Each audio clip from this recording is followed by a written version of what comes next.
आदाब, नमस्कार, good evening, सत श्री अकाल। एक बार फिर आप तमाम लोगों का स्वागत है क्राइम कहानियां विद शम्स। 10 नवंबर की शाम लाल किले के सामने वाली सड़क पर एक चलती कार में जो धमाका हुआ था, उस कार में जो बारूद था, उसके बारे में दिल्ली पुलिस, सुरक्षा एजेंसियां, एनआईए और हमारी फॉरेंसिक टीम की जो शुरुआती रिपोर्ट है उसके हिसाब से जो ब्लास्ट में बॉम्ब यूज किया गया वो प्री मैच्योर था और नॉट फुल्ली डेवलप्ड, यानी ये आधा अधूरा बम था और पूरी तरह से तैयार नहीं हुआ था।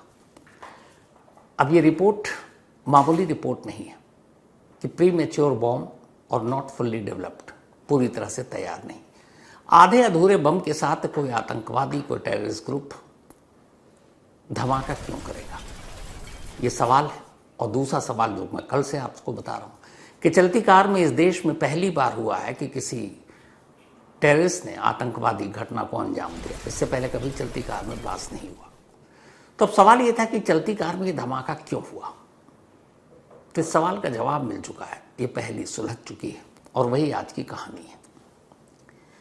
डॉक्टर उमर मोहम्मद नबी, कश्मीर के पुलवामा का रहने वाला यह शख्स उसी I-20 कार को चला रहा था जिस कार में बारूद थे। अब आधे अधूरे बम के साथ उसने धमाका क्यों किया, इसके लिए आपको दो ट्वीट को समझना जरूरी है। ये दो ट्वीट की कहानी और दिल्ली धमाके के तार इसी ट्वीट से जाकर जुड़ते हैं। 10 नवंबर को ही, यानी जिस दिन दिल्ली में धमाका हुआ, उसी दिन सोमवार को दोपहर 1:40 पर जम्मू कश्मीर पुलिस के ऑफिशियल ट्विटर हैंडल से एक ट्वीट किया जाता है। मंडे 10 नवंबर दोपहर 1:40 पर, और ये ट्वीट में एक प्रेस रिलीज को अटैच किया गया था।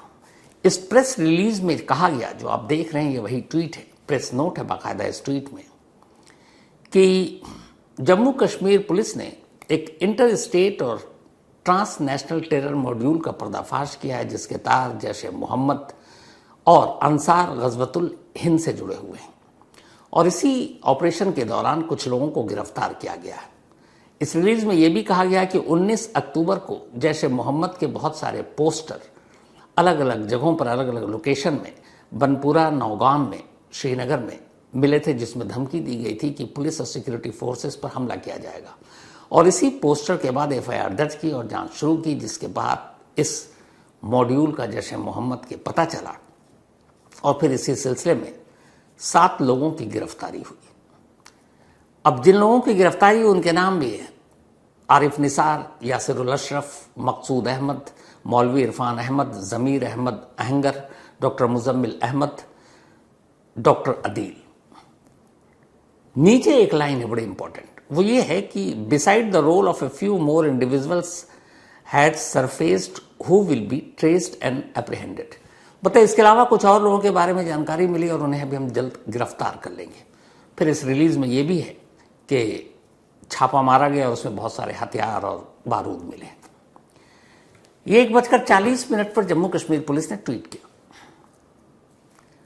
अब जम्मू कश्मीर से बाहर दिल्ली की तरफ आते हैं उसी 10 नवंबर को। 9 नवंबर को पहले फरीदाबाद में अल फलाह यूनिवर्सिटी के करीब एक घर पर जम्मू कश्मीर पुलिस छापा मारती है, फरीदाबाद पुलिस की मदद से।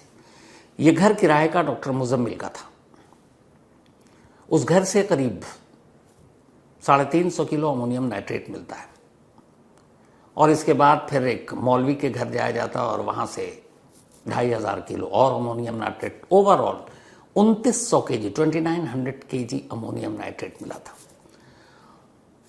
तो ये छापा और दबिश चल रही थी। अब डॉक्टर मुजम्मिल का एक साथी था डॉक्टर उमर मोहम्मद नबी, उसे इस छापे की जानकारी थी और वो 9 नवंबर की रात से उसी I-20 कार में जिसमें बारूद है, अब वो सड़कों पर इधर उधर छुपता फिर रहा है। 9 से 10 तारीख हो गई। 10 तारीख की सुबह वो 7:00 पर दिल्ली की सरहद में दाखिल होता है फरीदाबाद से, टोल क्रॉस करके। इसके बाद वो पहुंचता है ओखला इंडस्ट्रियल एरिया, वहां काफी देर तक रुकता है। अब दोपहर हो गई। दोपहर को वो पहुंचता है कनॉट प्लेस। जब वो कनॉट प्लेस में था, इत्तेफाक से ये ट्वीट 1:40 पर जम्मू कश्मीर पुलिस का, उनके ऑफिशियल हैंडल से ये ट्वीट सामने आता है जिसमें प्रेस रिलीज है। जितने भी इस मॉड्यूल के लोग हैं और जो भी इस तरह के टेररिस्ट ऑर्गेनाइजेशन होते हैं वो पुलिस के ऑफिशियल, मीडिया के ऑफिशियल हैंडल पर हमेशा नजर रखते हैं कि वहां क्या चल रहा है, किस केस के बारे में क्या चल रहा है। तो इस ट्वीट के आने के बाद अब डॉक्टर उमर के कई साथी, मुजम्मिल और ये सब तो पहले ही पकड़े जा चुके हैं। शायद मुजम्मिल ने भी इस ट्वीट को पढ़ा और उसे पता चल गया कि कुछ और लोगों को पकड़ा जाना है और वो जल्दी पकड़ लेंगे। अभी वो कनॉट प्लेस में है। इसके बाद 3:19 पर वही i20 Hyundai car Connaught place से सीधे लाल किले की पार्किंग में जाकर पार्क हो जाती है। 3:19। अब अगले 3 घंटे और 4 मिनट तक ये कार वहीं पार्क है और डॉक्टर उमर उसी कार में बैठा हुआ है। पहला ट्वीट आ चुका है 1:40, तब वो दिल्ली की सड़कों पर है। अब वो लाल किले की पार्किंग में बैठा हुआ है। शाम के 6:10 वक्त हुआ है, यानी पहले ट्वीट के 4.5 घंटे बाद का वक्त आ गया। पहला ट्वीट 1:40। अब दूसरा ट्वीट जम्मू कश्मीर पुलिस के इसी हैंडल से किया जाता है और ये दूसरा ट्वीट किया गया शाम 6:10 पर। इस दूसरे ट्वीट में सिर्फ एक लाइन लिखा था, 1 लाइनर ट्वीट था ये। और ये 1 लाइनर ये था, ये जो दूसरा ट्वीट आप देख रहे हैं ये वही है जम्मू कश्मीर पुलिस का। इसमें लिखा है you can run but you can't hide. तुम भाग सकते हो पर छुप नहीं सकते। 6:10 पर जम्मू कश्मीर पुलिस का यह ट्वीट आता है और 6:10 पर डॉक्टर उमर लाल किले की पार्किंग के उसी i20 कार में जो बारूद से भरी है बैठा हुआ है। 3:19 से लगभग 3 घंटे होने वाले हैं। 6:10 पर यह ट्वीट आया और जैसे ही ये ट्वीट आता उसके ठीक 13 मिनट बाद 6:10 पर यह ट्वीट आया कि you can run but you can't hide. तुम भाग सकते हो पर छुप नहीं सकते। 6:10 पर जम्मू कश्मीर पुलिस का ये ट्वीट और 3 घंटे से उस कार पार्किंग में बैठा हुआ डॉक्टर उमर अचानक अब गाड़ी स्टार्ट करता है। पार्किंग का पैसा देने में, उस गेट से बाहर निकलने में कुछ वक्त लगता है, यानी इसी ट्वीट के अगले कुछ मिनट के बाद अब वो अचानक जो शख्स 3 घंटे से बैठा हुआ लाल किले की पार्किंग में अपनी गाड़ी स्टार्ट कर देता है और उस पार्किंग लॉट से बाहर आता है। इस ट्वीट के ठीक 13 मिनट बाद 6:10 का ट्वीट है और 6:23 पे वो बाहर आता है। इसके बाद यू टर्न लेता है और अगले 15 मिनट बाद 6:38 पर उसी i20 कार में जिसमें डॉक्टर उमर बैठा हुआ है एक धमाका होता है जिसमें 12 लोगों की मौत होती है, 20 लोग घायल हैं। तो ये 2 ट्वीट इस कहानी का जवाब है कि एक अधूरे बम, प्री मैच्योर बम और चलती कार में एक धमाका, इसकी वजह क्या थी। जो जम्मू कश्मीर पुलिस के ऑफिशियल हैं उनसे मैंने बात की, दिल्ली पुलिस के भी कुछ लोगों से मैंने बात की आज, और जो NIA में हमारे जानकार हैं उनसे भी बात की। तो उन सभी की एक राय है, वो ये है जो उन्होंने कल भी कहा कि ये धमाका प्री प्लान नहीं था, ये अचानक हुआ, ये गफलत में हुआ, घबराहट में हुआ, पैनिक में हुआ और ये कुछ ऐसी चीज हुई कि जिसकी वजह से अचानक हुआ। अब वो चीज क्या और ये दोनों ट्वीट के पूरे कनेक्शन डिटेल में। चूंकि 9 नवंबर को दबिश हो चुकी थी फरीदाबाद में, डॉक्टर मुजम्मिल पहले ही अरेस्ट हो चुका था, डॉक्टर आदिल गिरफ्तार हो चुका था सहारनपुर से, डॉक्टर शाहिद शमीन गिरफ्तार हो चुकी थी। तो अब मेन जो बचता है, इन सब से पूछताछ हो चुकी है, तो डॉक्टर उमर का नाम तो आएगा। और पता चला कि इस मॉड्यूल का जो मेन बॉस था वो डॉक्टर उमर ही था। तो अब डॉक्टर उमर को पता है फरीदाबाद में भी जम्मू कश्मीर पुलिस पहुंच चुकी है, वहां का लोकेशन मालूम है, इसका मतलब मुजम्मिल सब कुछ उगल चुका है। डॉक्टर शाहिद शाहीन भी अब तक पुलिस को बहुत कुछ बता चुकी है, डॉक्टर आदिल भी पुलिस कस्टडी में, वो भी सब बता चुका है। यानी अब पुलिस कभी भी उस तक पहुंच सकती है। और ये ट्वीट अचानक उसको और ज़्यादा पैनिक कर जाता है जब उसमें लिखा होता है कि you can run but you can't hide. ये ट्वीट डॉक्टर उमर के लिए था और ये ट्वीट पढ़ते ही डॉक्टर उमर समझ गया कि अब पुलिस कभी भी उस तक पहुंच सकती है। हो सकता है उसका लोकेशन, उसकी गाड़ी का नंबर, सब कुछ अब पुलिस को है, क्योंकि उसके बाकी साथी पुलिस की कस्टडी में। 6:10 तक तो आराम से बैठा हुआ है, लेकिन जैसे ही 6:10 पे ये ट्वीट आता है और ये पढ़ता है, वो समझ जाता है कि ये ट्वीट उसके लिए है। अब उसे लगता है कि पुलिस उसके पीछे है, कार नंबर भी अब तक पता चल चुका होगा, तो वो क्या करे। वो इसी घबराहट में कार लेकर वहाँ से निकलता है और उस आधे अधूरे प्री मैच्योर बम के साथ सड़क पर पहुँचता है। ट्रैफिक ज़्यादा है, गाड़ियाँ रेंग रही हैं, आसपास तमाम गाड़ियाँ हैं, और उसी घबराहट और पैनिक में कि अब तो बचना मुश्किल है, पकड़े जाएंगे, ये धमाका हो गया। तो एक ट्वीट ने उस जगह जहाँ पे धमाका नहीं होना था, शायद वो ट्वीट उसकी वजह बन गई और ये धमाका हुआ जिसमें 12 लोग मारे गए।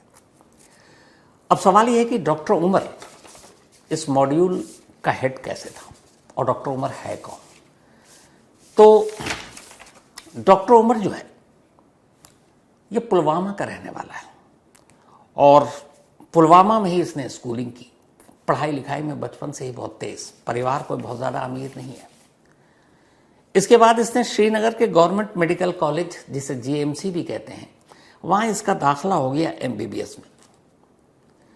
कमाल ये है कि ये उमर जो उस वक्त डॉक्टर नहीं था, 12वीं करने के बाद इसने नीट का एग्ज़ाम दिया था और कश्मीर में ये टॉप किया था नीट के एग्ज़ाम में। सोचिए कितना ब्रिलियंट स्टूडेंट रहा होगा, काश ये अपना दिमाग अच्छे कामों में लगाता। तो जब नीट के एग्ज़ाम में कश्मीर में टॉप किया तो फिर घर के करीब गवर्नमेंट मेडिकल कॉलेज यानी जीएमसी में एमबीबीएस में इसका दाखिला हो गया। इसने वहीं जीएमसी से एमबीबीएस की पढ़ाई की और फिर इसने एमडी किया। एमडी भी इसने इसी जीएमसी से किया। एमडी की पढ़ाई करने के बाद ये जीएमसी अनंतनाग, जो गवर्नमेंट मेडिकल कॉलेज अनंतनाग में है, वहां पर जाकर इसने नौकरी की और वहां ये नौकरी करता रहा।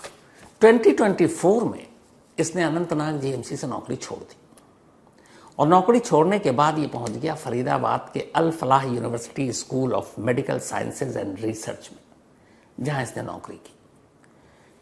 यानी श्रीनगर से ये डॉक्टर बना, अनंतनाग में उसी अस्पताल में जाकर नौकरी की और फिर 1.5 साल नौकरी करने के बाद नौकरी छोड़ दी और पहुंच गया अल फलाह यूनिवर्सिटी फरीदाबाद में। अब वहां उसने असिस्टेंट प्रोफेसर के तौर पर काम करना शुरू किया डॉक्टर उमर ने, और वहीं काम करता रहा। लेकिन 30 अक्टूबर को जब डॉक्टर मुजम्मिल को जम्मू कश्मीर पुलिस ने उसी पोस्टर केस के बाद अरेस्ट किया, तो उमर को पता था कि मुजम्मिल के बाद अब उसकी बारी है। 30 अक्टूबर से इसने अल फलाह यूनिवर्सिटी जाना छोड़ दिया।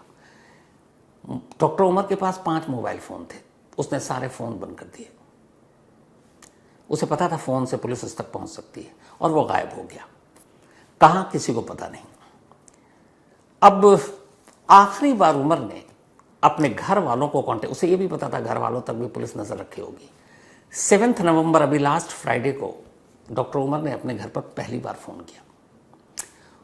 उसकी भाभी ने उससे पूछा, तुम कहाँ हो, आजकल कॉल नहीं कर रहे हो। उसने कहा, काम में बिजी हूँ। भाभी ने कहा, घर बहुत दिन हो गया आए हुए, घर आओ। उसने कहा, मैं 3 दिन बाद घर आऊँगा। 3 दिन बाद यानी 10 नवंबर। ये आखिरी बातचीत थी उसके घर वाले की उमर से। इसके बाद 10 नवंबर को ये धमाका होता है। उमर से जब आखिरी बातचीत हुई थी और उसने कहा था 3 दिन बाद आएंगे, तब उमर की भाभी ने यह बात हमारे रिपोर्टर को भी कही थी। क्या कहा था भाभी ने, वो सुनिए। ये बताइए, जो डॉक्टर उमर है कितने टाइम से बाहर थे और लास्ट कब वो घर आए थे? 2 महीने पहले शायद घर आए थे। अच्छा। हाँ, 2 महीने। तो कितने टाइम से वो वहाँ फरीदाबाद में जॉब कर रहे थे? मुझे लगता है 2 या 3 साल। 3 साल से। हाँ, 3 साल से। जो उनके 2 भाई हैं वो क्या करते हैं? वो तो प्राइवेट, बड़ा भाई तो प्राइवेट जॉब करता था, छोटा भाई पढ़ता था, वो तो स्टेनोग्राफी और पीजी में इन्वॉल्व था। बस। तो रात को कितने बजे पुलिस आई और किस किस को जो है उठा के ले? एक तो मेरे शौहर को ले गई, आशिक हुसैन बाट को, और मेरे देवर को उठा के ले गई, ज़ुहूर इलाही। हाँ, ये दोनों भाई हैं? हाँ, दोनों भाई हैं। जी जी। तो जो एलिगेशन अभी लग रही है कि वो इस ब्लास्ट में इन्वॉल्व है, कुछ ऐसा शक है आपको या कभी ऐसा? नहीं, मुझे तो यकीन नहीं हो रहा है। हम वो कहते हैं ना, आसमान से गिर पड़े। इतनी गरीबी उनकी माँ ने उठाई है, क्या बताएं। आप किसी से भी मालूम कर सकते हो, पूछ सकते हो गांव में कितनी गरीबी उन्होंने उठाई। हमें तो बस वो गरीबी हमारी जहन में थी। हमने सोचे कि अब कुछ करेगा हमारे लिए, इसे भी जहन में है कि कैसे गरीबी में कितनी सख्ती में माँ ने पढ़ाया लिखाया। अब ये हमारी होप थी, हमें पता था कमाने वाला खाली वही था। तो आपको भी शौक लगा? कोई इंडिकेशन कभी थी कि ऐसा कुछ कर रहे हो? नहीं, ऐसी तो कोई बात ही नहीं थी, ऐसी कोई बात ही नहीं थी, हमें तो कभी नहीं लगा। तो 3 दिन बाद आने का वादा था, लेकिन उमर पहुंचा नहीं, क्योंकि उसके दिमाग में कुछ और चल रहा था। गिरफ्तारी से बचने के लिए वो इधर उधर छुपता फिर रहा था और आखिरकार लाल किले के सामने एक धमाके में उसकी मौत हुई। उमर की मां के डीएनए सैंपल लिए गए ताकि जो बॉडी है उससे उसका मैच कराया जाए। इसी डॉक्टर उमर के घर से इसी पुलवामा में सिर्फ 1 किलोमीटर की दूरी पर एक और घर है, जिस घर में डॉक्टर मुजम्मिल रहता है। डॉक्टर मुजम्मिल की कहानी भी कुछ अलग नहीं है उमर से। डॉक्टर मुजम्मिल ने भी अपनी पढ़ाई पहले गांव में की, फिर 2017 में जम्मू के बत्रा मेडिकल कॉलेज से इसने एमबीबीएस की पढ़ाई की। जम्मू से बत्रा मेडिकल कॉलेज से ये एमबीबीएस की पढ़ाई पूरी करने के बाद डॉक्टर बना। डॉक्टर बनने के बाद डॉक्टर मुजम्मिल कुछ वक्त के लिए श्रीनगर में शेर Kashmir institute of medical sciences में नौकरी कर ली। वहां नौकरी करता रहा। इसके बाद फिर उसने नौकरी छोड़ दी और नौकरी छोड़कर ये फरीदाबाद के इसी अल फलाह यूनिवर्सिटी में पहुंच गया, जहां डॉक्टर उमर बाद में आया। डॉक्टर मुजम्मिल पहले पहुंचा। तो डॉक्टर मुजम्मिल ने अब यहां नौकरी करनी शुरू कर दी। और मुजम्मिल की एक बहन है जिसका नाम है अस्मत। अस्मत भी डॉक्टर है। अस्मत ने बांग्लादेश से डॉक्टरी की पढ़ाई की। अस्मत का रिश्ता तय हो गया था। अस्मत की शादी थी और जानते हैं तारीख क्या थी? 10 नवंबर, जिस दिन दिल्ली में धमाका हुआ। 10 नवंबर को अस्मत की शादी की तारीख तय हो चुकी थी, लेकिन उससे पहले 1 महीने पहले जम्मू कश्मीर पुलिस अस्मत के भाई डॉक्टर मुजम्मिल को गिरफ्तार कर चुकी थी जैश ए मोहम्मद के साथ रिश्ता रखने के इल्जाम में। तो जब भाई गिरफ्तार हो गया तो 10 नवंबर की ये शादी टाल दी गई कि एक बार वो बाहर आ जाएगा फिर आगे शादी होगी। तो 10 नवंबर की शादी टल गई। अब मुजम्मिल आखिरी बार जून में अपने घर आया था पुलवामा में, उसके बाद नहीं आया। वो अल फलाह यूनिवर्सिटी में ही रहता था, वहीं किराए के घर में। और घर वालों से उसने दूरी बना रखी थी, क्योंकि उसे डर था कि वो जो काम कर रहा है कहीं घर वाले भी उसके लपेटे में ना आ जाएं उसकी वजह से। ये डॉक्टर मुजम्मिल ही था जिसने सबसे पहले इस पूरे डॉक्टर मॉड्यूल के बारे में जम्मू कश्मीर पुलिस को जानकारी दी थी, जिसके बाद बात यहां तक पहुंची, फरीदाबाद तक पहुंची। उसी की निशानदेही पर, डॉक्टर मुजम्मिल की निशानदेही पर फरीदाबाद में उसके घर पर छापा पड़ा और वहीं से 350 किलो अमोनियम नाइट्रेट मिला। बाद में फिर मौलवी के घर से फरीदाबाद से ही 2500 किलो अमोनियम नाइट्रेट मिला था।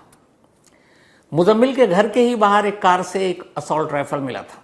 और जब बाद में पता चला कि ये कार जो है मुजम्मिल की दोस्त डॉक्टर शाहीन शाहिद की है। डॉक्टर शाहीन शाहिद इस मॉड्यूल में अकेली थी जो जम्मू कश्मीर की नहीं थी, वो लखनऊ की रहने वाली थी और ये भी पढ़ने लिखने में बेहद तेज। 1996 में मेडिकल एंट्रेंस का जो एग्जाम होता है CPMT, उसमें इसने टॉप किया था। टॉप करने के बाद फिर इसकी प्रयागराज के मोतीलाल नेहरू मेडिकल कॉलेज में MBBS की इसने पढ़ाई की, डॉक्टर बनी। फिर वहीं लखनऊ कानपुर में नौकरी करती रही। फिर इसकी शादी भी एक डॉक्टर से हुई, लेकिन बाद में रिश्ता जमा नहीं, दोनों में तलाक हो गया। फिर ये डॉक्टर मुजम्मिल के कांटेक्ट में आई। डॉक्टर मुजम्मिल के कांटेक्ट में आने के बाद इसने यूपी छोड़ दिया और डॉक्टर शाहीन शाहिद पहुंच गई वहीं फरीदाबाद के अल फलाह यूनिवर्सिटी और वहां उसने नौकरी ज्वाइन कर ली। अब इसी मुजम्मिल की निशानदेही पर एक और डॉक्टर पकड़ा गया, डॉक्टर अदील। डॉक्टर अदील कुलगाम के काजीकुंड का रहने वाला है, कश्मीर के। और अदील का पूरा नाम अदील मजीद राठर है। 2019 में श्रीनगर के गवर्नमेंट मेडिकल कॉलेज GMC, जहां से डॉक्टर उमर ने मेडिकल की पढ़ाई की, डॉक्टरी की, उसने भी यहीं से MBBS की पढ़ाई की अदील ने। फिर 2022 में उसने जीएमसी से एमडी किया, डॉक्टर उमर की तरह ही। इसके बाद इसने जनरल मेडिसिन में किया था एमडी। फिर 2024 तक डॉक्टर अदील जीएमसी अनंतनाग में सीनियर रेजिडेंट रहा, उसी अनंतनाग में जहां उमर रहा था। इसके बाद अक्टूबर 2024 में इसने अनंतनाग जीएमसी से नौकरी छोड़ दी और नौकरी छोड़ने के बाद ये पहुंच गया सहारनपुर और सहारनपुर के एक प्राइवेट हॉस्पिटल में इसने नौकरी ज्वाइन कर ली। तो अगर इन चारों की कहानी देखें तो डॉक्टर शाहीन यूपी लखनऊ, लेकिन उसका भी कनेक्शन जाकर अल-फलाह में मुलाकात होती है। इसके अलावा 3 डॉक्टर उमर जो उस कार को चला रहा था जिसमें धमाका हुआ, डॉक्टर मुजम्मिल जो पहली गिरफ्तारी जिसने इस मॉड्यूल का खुलासा किया, डॉक्टर अदील जो सहारनपुर से पकड़ा गया इस मॉड्यूल का एक हिस्सा था। तो इन तीनों और डॉक्टर शाहीन को मिला दें तो 4 डॉक्टर। लेकिन इनमें से शाहीन को हटा दूं तो 3 डॉक्टरों यानी डॉक्टर मुजम्मिल, डॉक्टर अदील और डॉक्टर उमर, इनके कनेक्शन कश्मीर से ही जुड़े हुए थे। इनके कनेक्शन एमबीबीएस की पढ़ाई और फिर एमडी की पढ़ाई से जुड़े रहे। इनके कनेक्शन वहाँ अलग अलग नौकरियां करते हुए, और फिर कमाल देखिए कि तीनों अलग अलग नौकरी छोड़कर इस तरफ आते हैं। 2 पहुँचते हैं फरीदाबाद और एक पहुँचता है सहारनपुर। गरीब घर के हैं ये तीनों, बहुत ज़्यादा पैसे नहीं है, माँ बाप ने बड़ी मशक्क़त से पढ़ाई थी, डॉक्टर बन गए फिर भी। लेकिन जिस पेशे को इन्होंने चुना और अपनाया वो लोगों की जिंदगियां बचाती है, और इन तीनों ने उस पाक पेशे को बदनाम करते हुए आतंक का नकाब पहन लिया।